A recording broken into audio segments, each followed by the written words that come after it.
خلاق طه من نور فيه ترام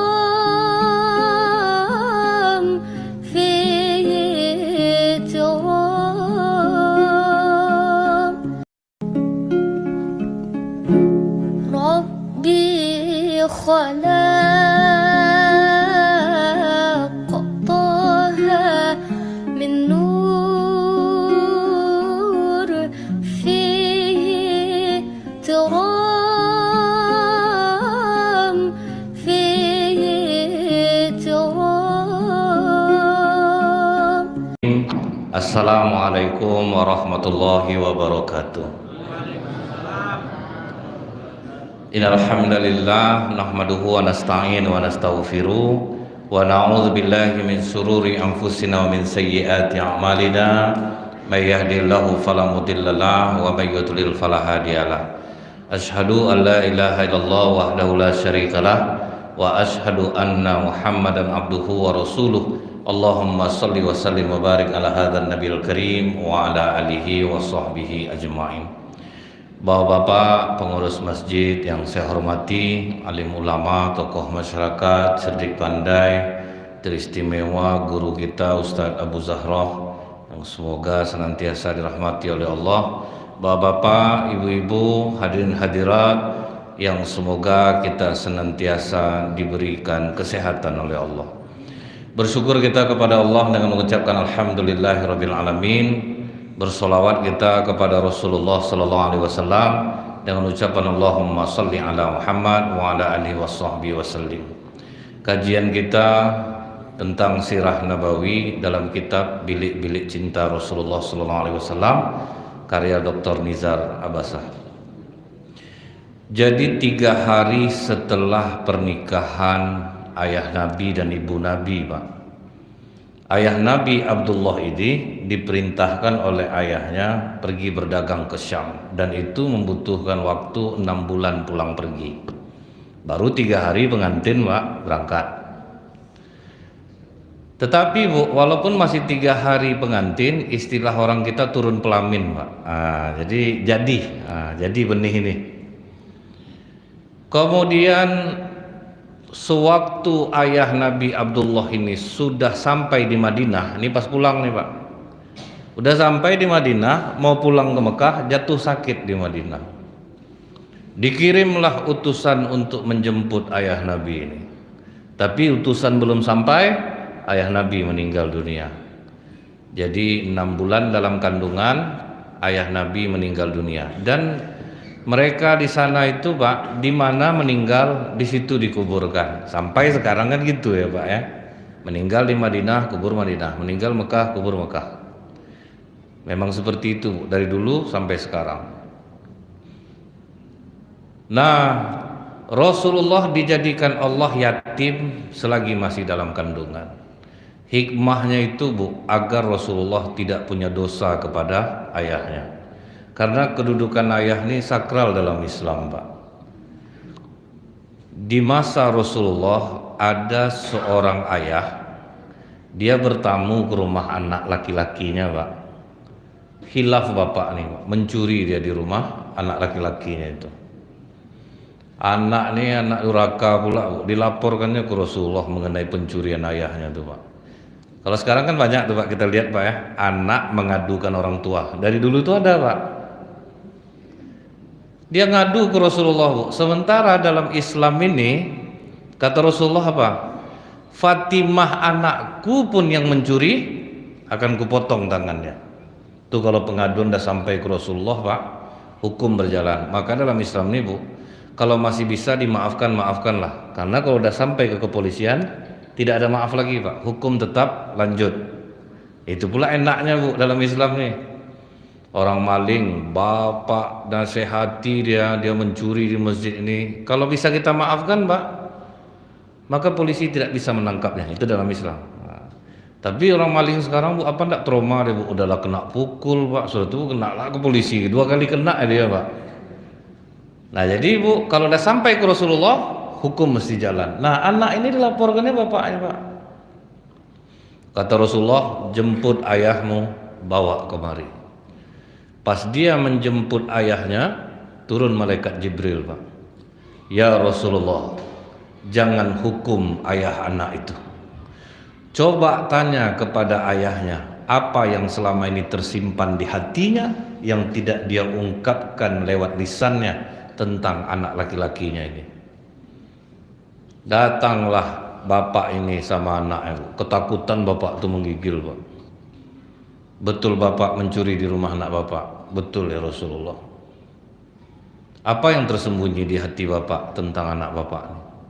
Dari kecil dia aku besarkan dengan penuh kasih sayang ya Rasulullah.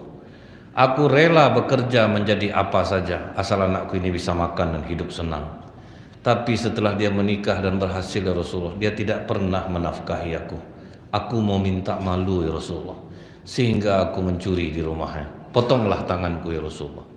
Kata Rasulullah, tidak Pak, tidak ada ayah yang mencuri di rumah anaknya, karena anak lelakinya dan harta yang dia miliki adalah milik orang tuanya. Itu Pak. Datang bapak ke rumah anak bapak, aku suka dengan mobil kau nih, pindahkan ke rumah aku. Pindah Pak. Itu sebetulnya tuh, biar tahu anak-anak ini sakralnya seorang ayah tuh Pak. Berapapun duit di saku anak laki-laki, boleh orang tuanya ngambil, walaupun tidak akan bapak amalkan nih Pak ya. Jadi cukup anak-anak tahu betapa sakralnya seorang ayah. Bila surga di bawah telapak kaki ibu, pintu tengah surga itu adalah ayah. Cuman banyak anak-anak ini menghamalkan satu hadis saja Bu. Kepada siapa kami berbakti ya Rasulullah? Ibumu, ibumu, ibumu, baru bapakmu. Sehingga banyak anak ini ngasih duit kan ke ibu aja Pak. Bapak mana pernah dikasihnya Pak. Datang anak ini bilang, kan dikasih ibu, bapak dapat juga Ustaz. Haram, tidak akan dapat, percayalah. Kasihan saya nengok atuk-atuk nih kadang di jalan Pak, tidak berisi dompetnya Pak, habis disalin sama ibu. Robahlah tuh Bu, kasihlah. Suruh anak-anak tuh kasih juga bapak kalian. Ini udah dikasih, disalin balik sama ibu nih Pak. Pandai-pandai lah Pak ya, kalau macam itu ibu pandai-pandai Pak. Tapi kalau istri bapak nak macam itu, kasihlah ke ibu duit. Karena banyak yang amalkan itu, cuman sebagian bapak disangkanya nih hadis poligami nih Pak. Apa tadi ceramah Ustaz? Suruh berbakti Pak. Sama siapa? Ibumu, terus ibumu, terus ibumu, terus bapak. Berapa ibunya tuh? 3 Pak. Ibu kau berapa baru? 1, berarti kurang 2 lagi. Sangka hadis poligami nih Pak. Jadi ini yang harus disadari oleh para anak-anak bapak ibu yang mendengar kajian ini, betapa sakralnya seorang ayah. Jadi kalau berdosa ke ayah Pak, besar dosanya Pak. Allah tidak ingin Rasulullah punya dosa kepada ayahnya. Diwafatkan oleh Allah. Karena Allah ini maha adil Pak. Tidak mungkin Allah itu menganiaya perasaan hamba, yang tidak akan mungkin. Melainkan ada hikmah di balik sebuah musibah yang menimpa kita. Cuman kadang kita fokus ke kesedihannya aja, tapi kita tidak tahu apa hikmah di balik itu. Ayah Nabi masih muda kok sudah dijemput oleh Allah gitu Pak. Rupanya inilah hikmahnya Bu, agar Rasulullah tidak punya dosa kepada ayah. Tetapi Bu, setiap Allah mencabut nikmat dari seorang hamba, Allah pasti mengganti dengan nikmat yang lainnya. Ini kalau kita cerna ya Bu ya. Allah ambil ayah Nabi, tetapi Allah kasih hiburan ibu Nabi, tidak merasakan seperti perempuan hamil kebanyakan Pak. Itu nikmatnya. Tidak ada ngidam, tidak ada gelisah, macam kena tendang-tendang perut, tidak ada. Pokoknya Bu enak aja perasaannya. Kalau perempuan Pak rata-rata hamil ngidam, azab suami dibuatnya Pak. Tinggal di Rumbai, disuruh beli nasi goreng ke Pandau. Abang ingat enggak Bang waktu kita duduk dulu waktu baru nikah Bang? Berapa jauh dari Rumbai Pak ke Pandau tuh Pak? Azab suami dibuatnya Pak. Akhirnya Bu dibelilah sama suaminya, pulang ke rumah. Ini deh nasi goreng Pandau tuh, makanlah sama abang. Aku ngidam pengen nengok abang makan. Tambah sakit hati suami. Kalau tahu bagus ke Rumbai dibeli Pak kan, duduk dari situ dulu. Macam-macam Pak kejadian orang-orang ngidam nih macam-macam. Jadi Bu ya, ibunda Rasulullah Pak tidak merasakan sama sekali seperti perempuan hamil kebanyakan. Bahkan melahirkan pun Bu tanpa rasa sakit. Kan itu nikmatnya Pak. Diambil suaminya, dikasih Allah kesabaran, tidak merasakan hamil sebagaimana perempuan kebanyakan, melahirkan pun tanpa rasa sakit. Jadi ini juga berlaku sama kita Pak. Apapun musibah yang diambil Allah dari kita, Allah sebetulnya sudah mengganti dengan nikmat yang lain, tapi kita selalu fokus kepada musibahnya. Saya ada akrab sama atuk-atuk Pak, umurnya 76 tahun. Istri udah meninggal 6 tahun yang lalu. Atuk tuh paling rajin ke masjid, 5 waktu berjamaah, tahajud, tidak pernah libur, puasa Senin Kamis Pak. Jadi habis wirid Selasa subuh dia cerita sama saya udah laksanakan semua Ustaz. Jauh sebelum masuk waktu sholat udah ke masjid, tahajud malam, baca Quran.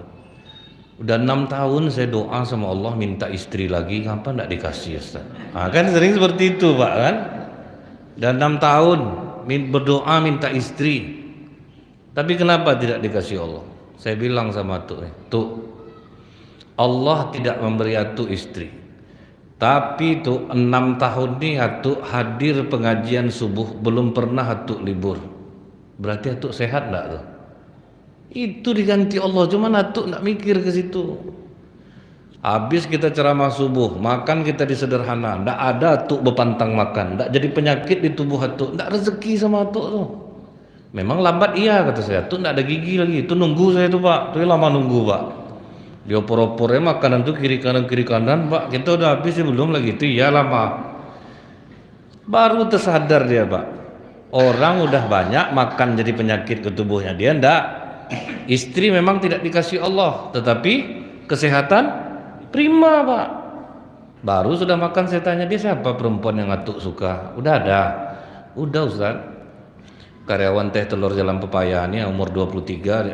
Atuk mana lah bisa. Atuk minta dia masuk pantasnya lah tuh. Mana tembus Bu umur 23 ke 76 kan enggak aja Pak. Jadi itu Bu ya, berlaku untuk kita Pak. Jangan fokus kepada musibah. Pasti ada kebaikan di balik musibah, diganti Allah dalam bentuk lain.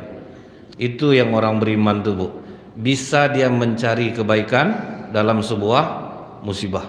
Itu yang orang beriman tuh Pak. Dia selalu baik sangka dia kepada Allah. Setelah Rasulullah lahir Pak, disusukan pertama oleh Suwaibah. Kemudian sambil menunggu nih Pak, karena orang Bani Sa'ad itu hanya mau berangkat ke Mekah kalau udah ramai bayi, udah banyak bayi baru mereka berangkat. Jarak 400 kilo lebih kurang Pak. Setelah beberapa bayi terkumpul, barulah dikirim utusan ke Bani Sa'ad. Ini bayi udah banyak di Mekah, jemputlah. Kenapa Bani Sa'ad yang dipilih orang-orang Mekah Bu? Karena ibu-ibunya tutur kata mereka itu bagus, udara di pedesaannya bagus. Maksudnya ibu-ibunya tuh Bu, sibuk beternak, beladang, jadi gosip ini kurang, makanya di situ dipilih Bu gitu. Karena apa ya Bu ya? Ternyata terbukti dalam ilmu kedokteran kecerdasan anak turun dari ibu. Jadi kalau ibunya baik, air susuannya baik, anak jadi baik. Bahkan bahayanya apa Pak? Apabila seorang ibu menyusu dalam keadaan perasaan tidak enak, air susunya akan mengandung racun. Itu bahayanya Bu. Maka kadang ibu-ibu tuh banyak dibilang Pak, anak saya kena palasik, padahal enggak. Dia sedang berkelahi sama suami Bu sambil nyusukan anak. Itu beracun jadi ya. Makanya kasih tahu sama-sama Bang, bentar ya Bang ya, nanti kita kelahi Bang ya, aku susukan anaknya dulu, habis ini berantem betul lah kita. Karena bahaya Pak. Nah itu ya Bu ya, dicari ibu-ibu yang baik, ternyata turun dia Bu. Ada seorang ulama buta matanya Bu. Dia tanya ke sahabatnya, kan kata Allah, wa ma asabakum min musibatin fabima kasabat aidikum. Apapun musibah yang menimpa kamu, salahkan diri kamu sendiri. Saya dari kecil buta, apa salah saya? Kata sahabatnya mengatakan, bisa jadi bapak mabuk kau dulu melakukan dosa. Turun Pak, itulah. Jadi kadang-kadang ya Bu ya, kita harus hati-hati juga Pak. Ternyata kenapa orang Mekah mencari Bani Sa'ad untuk menyusukan? Karena mereka adalah perempuan-perempuan yang baik. Diharapkan dari air susu itu, dari air susu ibu-ibu yang baik. Nah, berangkatlah Pak orang Bani Sa'ad ini. Salah satu di antara yang berangkat ini ada Halimah Sa'diyah. Ini udah masyhur kita dengar. Dan Halimah Sa'diyah bersama suaminya ini Pak, yang paling miskin di antara rombongan yang berangkat itu. Onta sudah tua, tidak lagi mengeluarkan susu. Keledai sudah lemah Bu, jadi lambat jalannya. Berhari-hari anak Halimah Sa'diyah yang bernama Saimah, itu saudara susuan Rasulullah, kakak susuan Pak, menangis sepanjang jalan karena air susu Halimah kering. Karena dia lambat, tetangganya duluan yang masuk ke Mekah. Semua Bani Sa'ad ini Pak menginginkan Rasulullah awalnya. Aku nyusukan yang ini aja lah. Siapa namanya ini? Muhammad. Bapaknya ada. Bapaknya sudah meninggal. Wah, langsung ngedrop Pak. Tidak ada yang mau jadinya. Karena menyusukan anak yatim separuh upahnya Bu. Jadi tidak ada yang mau jadinya. Aturan mau jadi tidak Pak. Makanya kasihan jadi yatim di zaman Rasulullah itu Bu. Sehingga kata Rasulullah, siapa yang menyantuni anak yatim akan bersamaku di surga sedekat 2 jari ini.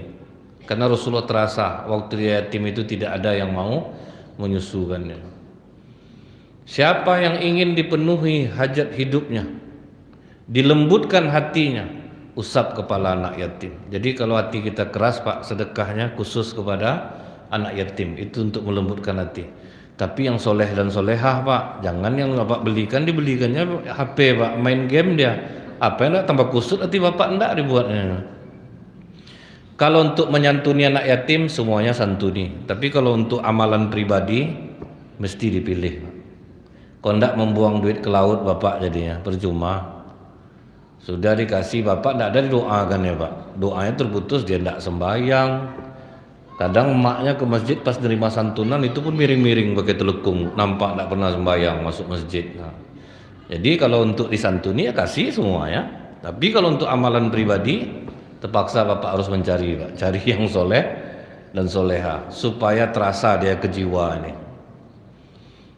Nah, yang terakhir sampai ke Mekah adalah Halimah Sa'diyah. Tidak ada pilihan lain lagi, cuma tinggal Rasulullah Pak. Kenapa tidak ada yang mau sama anak ini Bu Aminah? Dia yatim. Langsung ngedrop Halimah Pak. Maaf Bu Aminah, di antara kami yang berangkat ini, saya yang paling miskin dan saya yang paling berharap mendapatkan upah lebih besar. Jadi saya mohon maaf Bu Aminah, saya tidak bisa menyusukan Muhammad ini. Jadi awalnya Halimah Sa'diyah tidak mau menyusukan Rasulullah Pak. Pulang, di jalan pulang itulah berunding dia sama suaminya Pak. Kasihan kita nengok Muhammad tuh ya Bang ya, tidak ada yang mau menyusukan dia. Kata suami, lebih kasihan nasib kita lagi, udah pergi miskin pulang tambah miskin ya. Jadi kayak mana menurut abang? Udahlah Halimah susukan lah daripada pulang kosong kita. Tidak ada duit lagi Halimah. Jadi awalnya gara-gara apa Bu? Daripada pulang kosong. Maknanya apa Pak? Beramal, jangan nunggu ikhlas. Buat aja dulu kebaikan lu banyak-banyak. Orang kan banyak, kalau tidak ikhlas tidak diterima, betul itu secara garis besarnya. Kalau tidak dimulai kapan lagi Pak? Orang aja yang buruk-buruk dipamerkannya di media sosial Bu. Masa kita pamer yang baik-baik takut pula? Jadi pokoknya Pak, asal kita berbuat baik. Jadi kapan kita ikhlasnya? Setelah kita dapat keajaiban, baru ikhlas tuh Pak. Sedekah, pertama kita pamer nih, tolong buat nama saya yang kurban tuh, saya nomor 1 tuh, tiap tahun macam itu, janganlah pindah kelompok, malu saya nanti. Akhirnya ibu inilah kelompok 1 pernah berubah Pak, di kelompok 5 dibuat panitia, ngamuk Pak, seminggu itu aja ceritanya di masjid. Malu ibu jadinya gara-gara kamu, kan abah ibu tiap tahun nomor 1, nah, itu misalnya gitu ya Pak ya. Jadi pokoknya asal berbuat baik, buat aja terus Pak. Sampai kita yakin, nah, yakin maksud itu dapat keajaibannya. Jadi jangan takut ria, karena Pak kita manusia ini Bu, memang susah keluar dari yang namanya pamer, itu susah. Ada orang yang hobi pamer, misal dia puasa sunat, itu tuh jam 3 Pak, di video ini Pak sahurnya tuh, alhamdulillah ini sahur saya, mudah-mudahan diberikan kekuatan oleh Allah Ta'ala untuk berpuasa hari ini. Nah, dah langsung upload, tuh ditunggunya Pak, berapa yang komen, berapa yang like. Nanti ada yang komen, puasa ibu, bu, jak gadis ibu macam ini lagi. Nah, terus tahu orang tuh. Rupanya ada arisan sore itu bu, ibu ini hadir, rupanya orang makan lontong Pak. Ditawari orang lah, bu, makanlah lontongnya. Ndak lihat status saya semalam jam 4, kan saya puasa. Ada sahur saya videokan. Nah, terus tahu orang ada orang rajin tahajud, pas subuh tuh bu menguap di samping kawan. Auzubillahi minasyaitonir. Ndak juga orang bertanya. Akhirnya dia ngomong lagi, ndak nampak ibu nguap dari tadi. Ndak, ngapa bu? Tahajud semalam, tak berapa ratus rakaat, sakit kaki ibunya. Ibu kalau ndak tahajud tuh ndak enak aja badan rasanya. Kan sering macam itu tuh bu ya. Kalau di sini ndak ada, saya ini pandai-pandai saja nih bu. Jadi kadang memang susah kita Pak keluar dari sifat pamer. Ada yang sampai dibangunkannya anaknya, dedek bangun sayang, mama mau tahajud tolong videokan. Anak sedang tidur suruh bangun Pak. Nampak goyang-goyang kamera tuh bu, anak tuh ngantuk bu. Dia harus diposting jam segitu juga Pak. Kodak nanti nggak tahu orang tuh jam berapa sholatnya gitu Pak. Pamer. Apakah kita bisa lolos dari sini? Susah juga. Ada orang tidak suka pamer, kena pula dia penyakit yang kedua Pak, sum'ah namanya. Sum'ah itu Bu, suka didengar, suka dipuji. Dia tidak pernah pamer Pak di medsos, tidak pernah pamer sedekah, pamer sholat. Ya udah ikhlas Pak. Datanglah ibu-ibu nih ngomong, Kak, tadi kan aku waktu subuh terakhir keluar baca-baca Quran di masjid, dia tidak sengaja terdengar pengurus masjid cerita soal kakak. Cerita soal saya ngapa? Ya Allah Kak, salut Ides nengok kakak. Misalnya namanya Ides nih kan. Banyak kakak nyumbang di Masjid Muhajirin ya Kak, yang 80% kakak yang nyumbang kata pengurus tuh Kak. Apa aja kebutuhan masjid ini kakak penuhi semuanya. Ya Allah, itu cerita pengurus Des. Iya Kak Den, enggak enak hati kakak kalau macam ini nih ha. Apa-apa aja cerita bapak tuh tadi. Nah, mulai itu. Bisa kita lolos? Tidak bisa. Jadi kalau nunggu ikhlas sulit Pak. Ada orang tidak pamer, ada orang tidak sum'ah, sampai nyumbang dan dibuatnya hamba Allah untuk supaya ikhlas. Datanglah orang nganggu, Pak Ji, ya Pak Ji ada masalah sama pengurus? Enggak, apa gitu? Udah 3 bulan ini enggak ada Pak Ji nampak nyumbang, enggak ada nama. Tutup mulut kau, yang hamba Allah tuh aku semua tuh. Akan tersebut sama aku jadinya. Wah ya Pak, ada aja yang mengganggu terus tuh Bu. Jadi kita mau jamin Pak, kita mau ikhlas, sulit lah Bu. Udahlah pokok buat aja kebaikan Pak. Bapak mau dipoto-foto, Ibu mau foto-foto, terserah dulu sampai kita yakin. Halimah balik lagi Bu, kan tidak ikhlas sebetulnya itu Pak. Daripada pulang kosong loh Pak, daripada miskin tidak ada duit pulang, udahlah susukan aja lah, dalam air ludah balik. Bu Aminah ya, biarlah kami susukan Muhammad ini 2 tahun, biarlah upahnya kecil tidak apa-apa. Oh ya sudah, untung Bu Aminah tidak perajuk macam ibu-ibu sekarang gitu Bu ya. Kalau sekarang tuh coba balik lagi Pak, tidak usah lagi, tidak payah, tidak usah. Oh itu gak ya tuh Pak, udah terbayang saya tuh. Untung Bu Aminah nih Bu tidak baperan orangnya Pak. Kalau kita mana bisa tuh Pak. Misal Bapak rapat, pendapat Bapak tidak dipakai, pindah masjid biasa tuh Bu, jauh semuanya dia tuh. Ini biasanya Pak. Rupanya beberapa hari kemudian pendapat Bapak yang pindah masjidnya betul. Bertanya orang, Pak Haji baliklah sembahyang, Pak Haji situ. Rupa pendapat Pak Haji betul. Matilah kalian. Aku lah kan gitu-gitu kan. Sorry lah dulu. Tuh keras hati tuh Pak. Dari ketawa Bapak curiga saya nih. Rasa-rasa ada nampaknya. Tapi memang iya Pak. Kadang kita mendengar ceramah nih Bu, rasa-rasa kita yang kena, padahal tidak ada maksud ustaz-ustaz ini nembak. Saya tidak kenal sama bapak ibu Pak. Tidak pernah pula ditelepon pengurus, tolong nanti ustaz sampaikan macam ini, demi Allah tidak ada. Cuma kadang kita pas dengar pengajian tuh, ustaz itu tadi aku ditembak nampaknya. Rasa-rasanya gitu Pak, padahal tidak ada. Nah, itu tadi yang pamer-pamer tuh aku tuh, ini bu apa yang ngasih tahu ke ustaz ini, siapa yang ngundang dia ini nih. Itu udah curiga tuh Pak. Nah, jadi saya ingatkan tidak ada Bu seperti itu. Dikasih oleh ibunda Rasulullah Ibu Aminah, di situ terjadi keajaiban Bu. Apa pengakuan Halimah itu Sa'diyah? Begitu aku menggendong Muhammad kecil dan menyandarkan ke dadaku, air susuku yang kering terasa mengalir deras. Padahal belum makan lagi nih Pak. Terasa air susuku mengalir deras. Aku beri Muhammad minum susu sampai kenyang dan tertidur.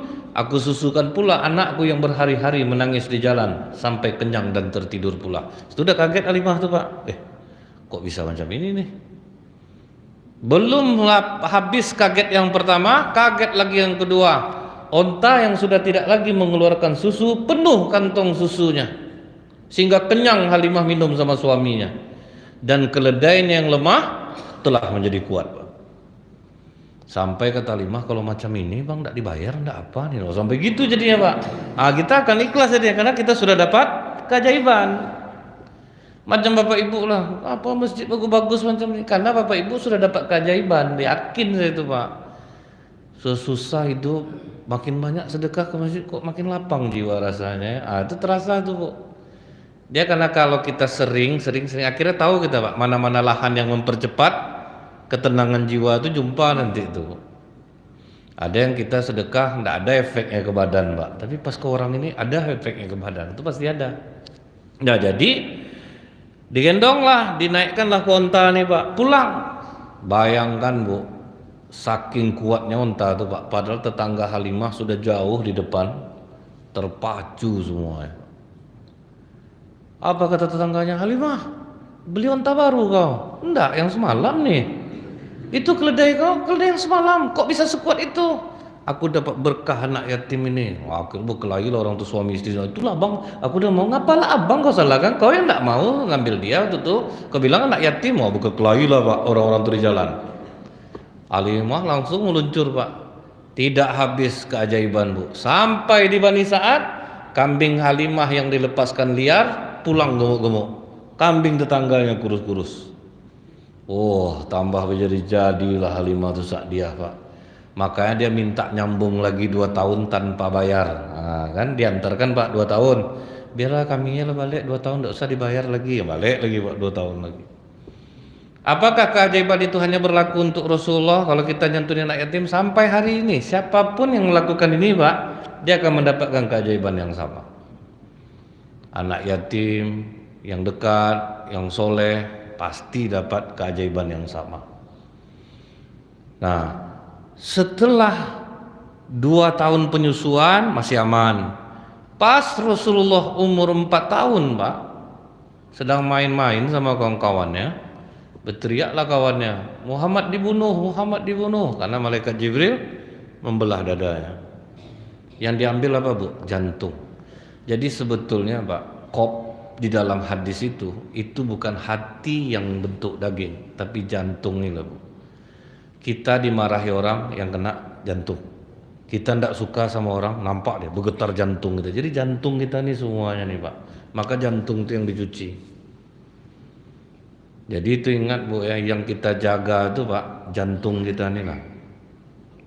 Penyebab jantung ini sakit Bu, yang pertama karena kecintaan terhadap dunia yang teramat tinggi, itu yang sering tuh Pak. Harta letak di tangan, jangan masukkan ke jantung. Jantung kecil Pak, rumah masuk sana, jabatan, mana muat Pak, apa enggak sesak dia. Orang gara-gara cinta jabatan rupa tergeser sama orang, mati banyak tuh Pak. Di Pekanbaru ini aja ada dulu Bu, dimutasi duit dah banyak habis Pak. Kan kita bukan jadi rahasia lagi. Yang tertangkap mungkin di luar provinsi Riau, tapi sebetulnya itu hampir terjadi di mana-mana tuh Pak. Lelang jabatan, lurah 50 juta, camat 200, kan memang udah umum itu Pak. Salah satunya mungkin anak kita, kadang kita support macam itu. Selagi kawan kau di atas nak bayar lah, yang penting duduk. Banyaklah orang tua mensupport anaknya tuh Pak, karena itu udah dianggap halal gitu Bu. Nah karena kecintaan seperti itu apa ndak kena jantung jadinya Bu. Orang yang terkaya di Arab Saudi itu Pak namanya Sulaiman Al-Raji, pemilik bank syariah nomor 1 terbesar di dunia, pemilik kebun kurma terluas di dunia. Bapak ibu umroh makan kurma di Masjid Nabawi dan Masjidil Haram itu kurma Sulaiman Al-Raji. Masjidnya nomor 3 terbesar di dunia, nomor 1 fasilitas terlengkap di dunia. Dibikinnya nyaman masjid itu untuk siapa aja gitu Bu. Tapi ibu tahu nggak tinggalnya di mana? Baguslah rumah bapak ibu daripada dia lagi Pak. Uangnya itu Bu untuk sedekah, kasih. Yang diambilnya cuma untuk makan, untuk minum. Itu yang orang kaya yang meletakkan harta di tangannya. Sampai marah pemerintah Inggris sama orang Arab Bu, mobil mewah buatan Inggris untuk ngangkat rumput kambing di situ Pak. Nah, orang itu punya harta bukan untuk dimuliakan Pak. Kalau kita Bu punya mobil mendekat enak kecak, sana men, enak mobil bapak nih. Kalian mau betul main dekat-dekat sini, sebanyak ini lapangan sini kalian main. Kurang ajar tuh Bu, tengok tuh Bu, ada yang gores enggak? Apa enggak sakit jantung dibuatnya Pak. Saking cintanya sama harta, ke masjid bulan puasa bawa sendal kiri sama kiri dibawanya Pak. Sampai orang maling stres nengok ya Pak. Kok kiri sendal orang di masjidnya? Jadi apa guna kita berharta kira-kira tuh Pak? Kan buat risawati aja tuh Pak.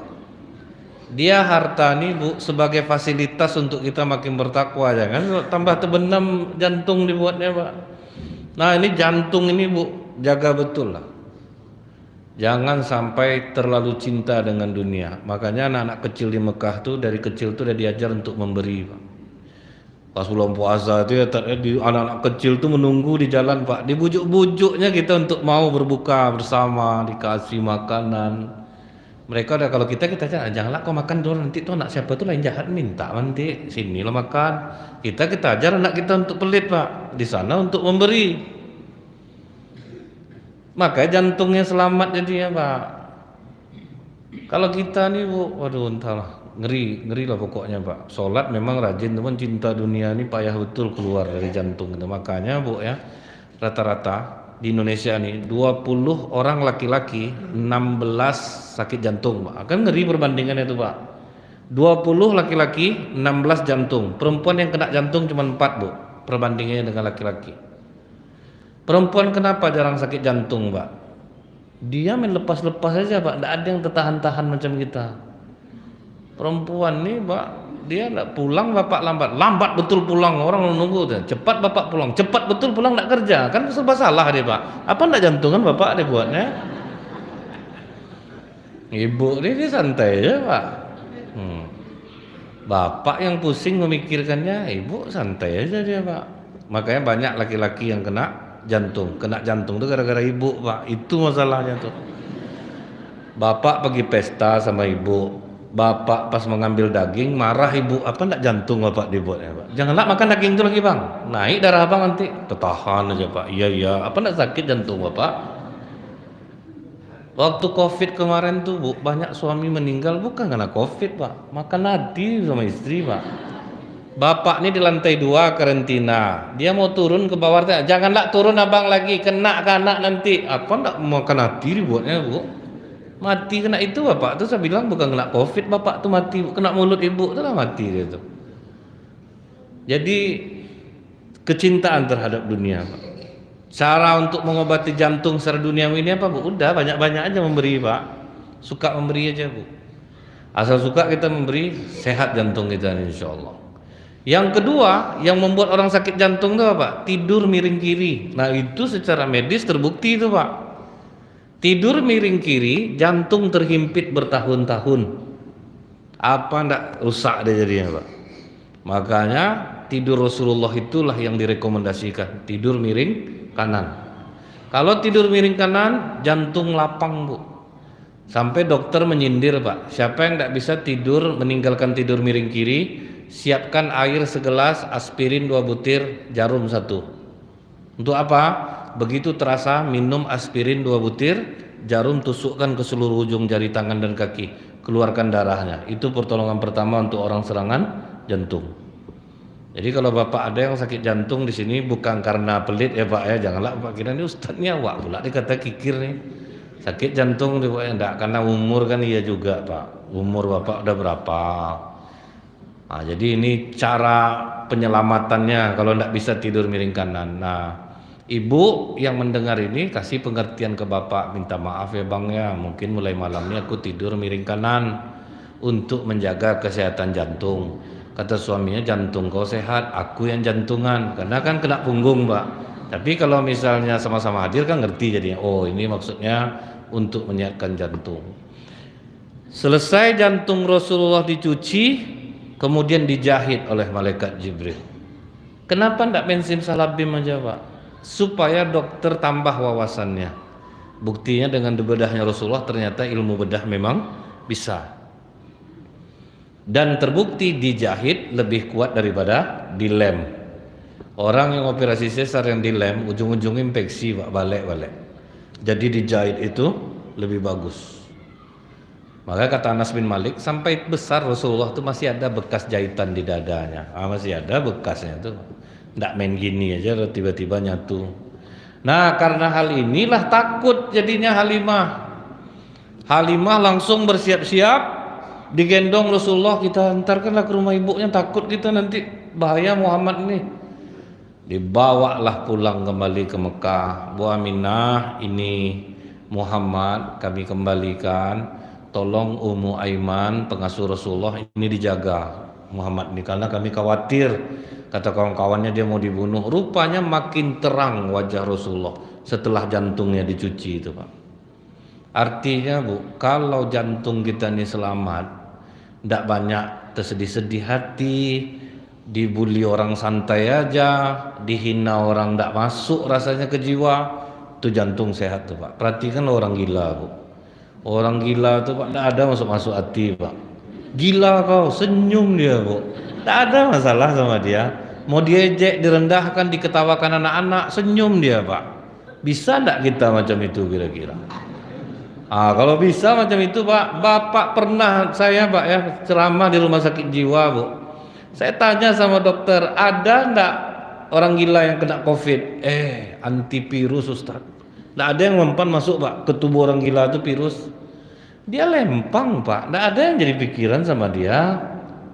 Santai Bu. Bayangkan terantuk kepalanya benjol Pak, lewat dia di cermin ketawa dia nengok benjol. Berapa lapang jiwanya tuh Bu. Jadi Bapak harus macam itu juga kadang-kadang Pak. Jangan peduli.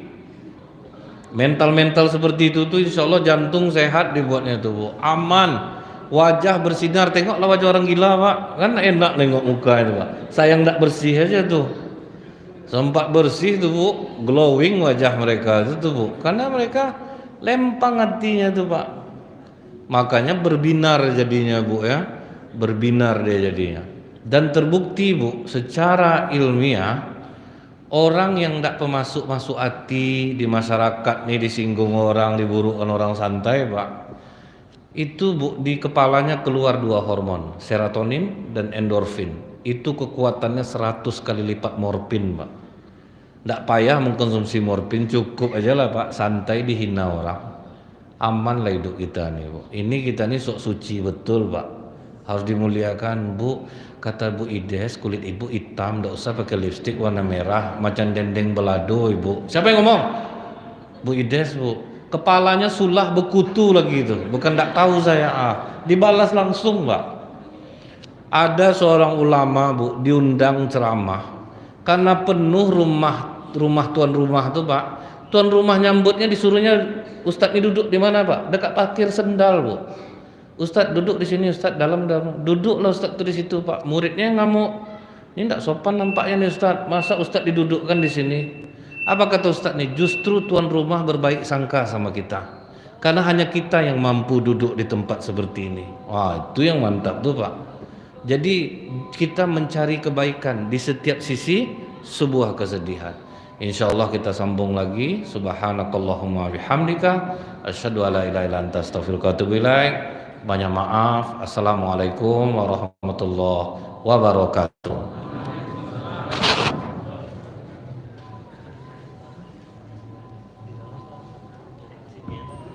Terima kasih kita ucapkan